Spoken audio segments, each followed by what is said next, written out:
नमस्कार मित्रांनो, आजच्या व्हिडिओमध्ये आपण जाणून घेणार आहोत जवाहरलाल मोतीलाल नेहरू यांच्याबद्दल। जवाहरलाल मोतीलाल नेहरू हे भारताचे पहिले पंतप्रधान व भारतीय स्वातंत्र्य चळवळीत अग्रणी असलेले भारतीय राष्ट्रीय काँग्रेस पक्षाचे लोकप्रिय नेते होते। ते पंडित नेहरू व चाचा नेहरू या नावांनीही ओळखले जातात। पंडित नेहरूंना मुले फार आवडत म्हणून मुले त्यांना चाचा नेहरू म्हणायचे। जवाहरलाल नेहरूंचा जन्म अलाहाबाद येथे काश्मीरी पंडितांच्या घरी नोव्हेंबर 14 इसवी सन 1879 रोजी झाला। त्यांच्या वडिलांचे नाव पंडित मोतीलाल नेहरू व आईचे नाव स्वरूप राणी होते। फेब्रुवारी 7 इसवी सन 1916 रोजी वयाच्या 26व्या वर्षी त्यांचा विवाह कमला कौल यांच्याशी झाला। इसवी सन 1917 साली त्यांना इंदिरा प्रियदर्शनी ही कन्या झाली। त्यांचे प्रारंभिक शिक्षण घरीच झाले आणि वयाच्या 15व्या वर्षी 1905 ला नेहरूंना इंग्लंड येथील हॅरो स्कूलमध्ये शिक्षणाकरता पाठवण्यात आले। त्यानंतर त्यांनी कॅम्ब्रिज विश्वविद्यालयातून न्यायशास्त्रातील शिक्षण पूर्ण केले। 7 वर्ष इंग्लंडला राहून पंडित नेहरूंनी फॅबियत समाजवाद आणि आयरिश राष्ट्रवाद यांची देखील माहिती घेतली। 1912 ला ते भारतात परतले आणि वकिली सुरू केली।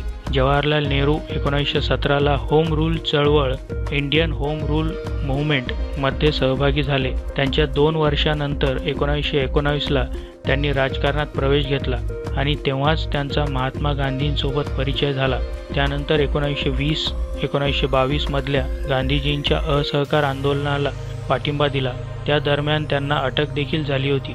पंडित जवाहरलाल नेहरूंनी 1926 ते 1928 पर्यंत अखिल भारतीय काँग्रेस समितीची महासचिव म्हणून देखील सेवा केली। 26 जानेवारी 1930 ला लाहोर इथं पंडित जवाहरलाल नेहरूंनी स्वतंत्र भारताचा झेंडा फडकवला। 1936-1937 ला जवाहरलाल नेहरू यांना काँग्रेस पक्षाच्या अध्यक्षपदी निवडण्यात आले। 15 ऑगस्ट 1947 ला भारत स्वातंत्र्य मिळताना इंग्रज सरकारसोबत झालेल्या चर्चेदरम्यान महत्त्वाची भूमिका बजावली। गांधीजींच्या सांगण्यावर पंडित जवाहरलाल नेहरूंना भारताचा पहिला प्रधानमंत्री बनविण्यात आले। 1950 ला नेहरूजींनी नियोजन आयोगाची स्थापना केली। मृत्यूपर्यंत ते या पदावर राहिले। नेहरूजी सलग 3दा पंतप्रधान पदावर विराजमान राहिले। प्रधानमंत्री पदावर असताना पंडित नेहरूंनी देशाच्या विकासाकरता अनेक महत्त्वपूर्ण निर्णय घेतले। त्यांनी मजबूत राष्ट्राचा पाया ठेवला। भारताला आर्थिक स्वरूपात सक्षम करण्यात महत्त्वाची भूमिका निभावली। तद्वतच भारतात विज्ञान आणि प्रौद्योगिकी विकासाला प्रोत्साहन दिले। 1955 साली भारतरत्न या सर्वोच्च पुरस्काराने त्यांना सन्मानित करण्यात आले।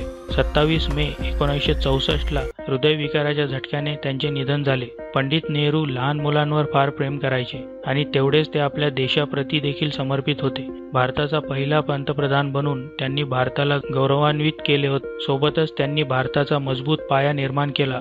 शांतता आणि संघटन याकरता निरपेक्ष आंदोलनाची रचना केली। स्वातंत्र्य संग्रामातील एक योद्धा म्हणून त्यांना यश मिळालं। आधुनिक भारताच्या निर्माणाकरता त्यांचे योगदान अमूल्य आणि अभूतपूर्व असे आहे।